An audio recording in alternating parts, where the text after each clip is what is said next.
அனைவருக்கும் வணக்கம். பல்சுவை செய்திகள் சேனலை பார்த்துட்டு இருக்க உங்க எல்லாத்துக்கும் மிக்க நன்றி. தொடர்ந்து நம்ம சேனலை சப்ஸ்கிரைப் பண்ணுங்க, வீடியோக்களை கமெண்ட் பண்ணுங்க, மற்றவங்களுக்கு ஷேர் பண்ணுங்க. நாங்கள் போடக்கூடிய கதைகள், கவிதைகள், குழந்தைகளுடைய வீடியோக்கள் அனைத்தையும் பார்த்து உங்களுடைய கருத்துக்களை கமெண்ட்ல சொல்லுங்க. இன்னைக்கு நம்ம பார்க்கக்கூடியது ஒரு கதை. அதாவது பல வருஷத்துக்கு முன்னாடி இந்த நாட்டில் பல வகையான பறவைகள் இருந்துச்சு. அது எல்லா பறவைகளுமே சாம்பல் நிறத்துல தான் இருக்குமா. அப்போ ஓகேவா.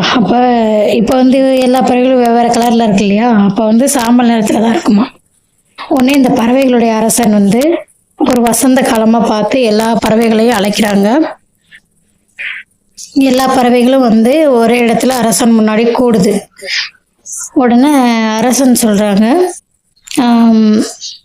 இன்னைக்கு நான் உங்களுக்கு ஒவ்வொருத்தருக்கும் ஒவ்வொரு விதமான கலர் கொடுக்க போறேன் அப்படின்னு சொன்னோன்னே அது எல்லா பறவைகளுமே என்ன பண்ணுது, மகிழ்ச்சியில அதனுடைய தன்மைக்குரிய குரலை உயர்த்தி சந்தோஷப்படுது, குரலை ஒலிச்சு சந்தோஷப்படுது. ஒரு சில பறவைகள் வானத்துல பறக்குது, ஒரு சில பறவைகள் தத்தி நடக்குது, ஒரு சில பறவைகள் காலை தாங்கி தாங்கி நடக்குது. அந்த மாதிரி நடக்குது. மகிழ்ச்சியில் அதோட மகிழ்ச்சிகளை அது கொண்டாடிட்டு இருக்கு. உடனே அரச பறவை என்ன பண்ணுச்சு அப்படின்னா, தன்னுடைய ரெக்கையை வானத்தை பார்த்து நீட்டுச்சு. ஒரு ரெக்கையை வானத்தை பார்த்து நீட்டினோன்னு வானத்துல வானவில் தோண்டு. அந்த வானவில்ல 7 கலர் இருக்கும் இல்லையா. உடனே இந்த வானவில்ல இருக்கக்கூடிய கலர்கள்ல ஒவ்வொருத்தரும் ஒவ்வொரு கலரை எடுத்துக்கோங்க அப்படின்னு சொல்லி அரச பறவை கட்டளையிடுது. உடனே வேமா ஒரு குருவி மஞ்சள் நிறத்தை அணிஞ்சுக்கிடுது. அதுக்கு பேரு மஞ்சள் குருவி அப்படின்னு சொல்லி நம்ம இப்ப சொல்றோம். அடுத்து ஒரு குருவி வேமா சிவப்பு நிறத்தை அணிஞ்சுக்கிடுது. அதனால இப்ப நம்ம அதை செங்குருவி அப்படின்னு சொல்லி சொல்றோம். ஒரு கிளி வேமா ஓடி பச்சை நிறத்தை எடுத்துக்கொள்கிறது. இந்த மாதிரி ஒவ்வொரு பறவைகளும் அதுக்கு பிடிச்ச கலரை எடுத்துக்கிறாங்க. எல்லாரும் எடுத்துட்டு பிறந்துடுறாங்க.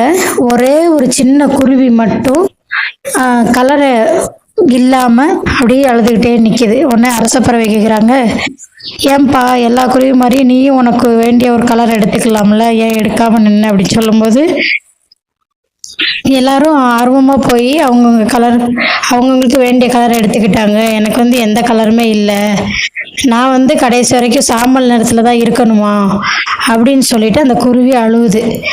உடனே நீ எல்லாத்துக்கும் விட்டு கொடுத்து பொறுமையா இருந்த, அதனால நீ சாம்பல் நிறத்துல இருக்கக்கூடாது அப்படின்னு சொல்லிட்டு அந்த அரச பறவை மீண்டும் எல்லா பறவைகளையும் கூட்டம் கூட வைக்குது.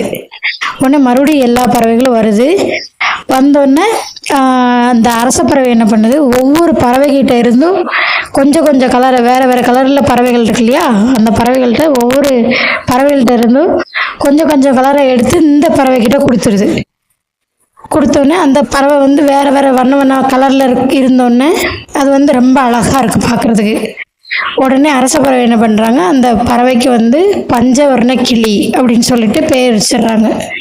இதுல இருந்து என்ன தெரியுது அப்படின்னா, நம்ம பொறுமையா இருந்தோம்னா நம்மளுக்கு அந்தந்த காலத்துல கிடைக்க வேண்டியது கண்டிப்பா கிடைக்கும் அப்படின்றது இந்த கதை உணர்த்துது. ஸோ அதனால எல்லாருமே பொறுமையா இருந்து தங்களுடைய காரியங்களை சாதிக்கணும் அப்படின்றதுதான் இந்த கதையோட மைய கருத்தா இருக்கு.